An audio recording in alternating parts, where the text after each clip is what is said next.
அண்மை செய்தி தமிழ்நாட்டில் அதிகரிக்கும் வைரஸ் காய்ச்சல், அதன் அறிகுறிகள் என்ன மற்றும் அதை எப்படி தடுக்க முடியும்? அதை பற்றி தான் பார்க்க போகிறோம். நீங்கள் நம்ம சேனலையும் சப்ஸ்கிரைப் பண்ணாமல் இருந்தீங்கன்னா மறக்காமல் சப்ஸ்கிரைப் பண்ணிக்கோங்க. வாங்க வீடியோக்குள்ளே போகலாம். கடந்த சில மாதங்களாக இந்தியாவில் நிறைய பேர் காய்ச்சலால் பாதிக்கப்பட்டு வருகின்றனர். மேலும் மருத்துவமனைகளில் வழக்கத்தை விட அதிகளவில் காய்ச்சலால் பாதிக்கப்பட்டு வருகின்றனர்.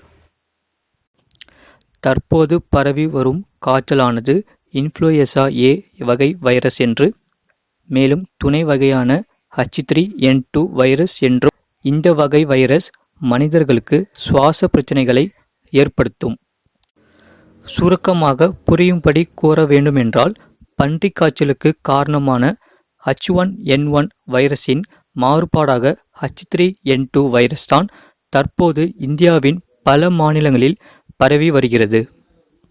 இந்த வைரஸ் தொற்று காரணமாக நிறைய பேர் தற்போது காய்ச்சல், இருமல், உடல் சோர்வு, உடல் வலி, தொண்டை வலி போன்ற பிரச்சனையால் பாதிக்கப்பட்டு வருகின்றனர். இப்போது H3N2 வைரஸ் தொற்றின் அறிகுறிகள் என்ன? இதை தடுக்க என்ன செய்ய வேண்டும்? எதை செய்யக்கூடாது மற்றும் வைரஸ் தொற்று ஏற்படுவதற்கான அபாயம் உள்ளது என்பன பற்றி காணலாம். இந்த H3N2 வைரஸ் தொற்று தீவிரமாக இருந்தால் மேலும் 5 விஷயங்கள்: மூச்சு திணறல், மூச்சு விடுவதில் சிரமம், எதையும் சாப்பிட முடியாமல் இருப்பது, நெஞ்சுவலி, வலிப்பு. இந்த அறிகுறிகள் தென்பட்டால் சற்றும் உடனே மருத்துவரை அணுகி சிகிச்சை எடுக்க வேண்டும்.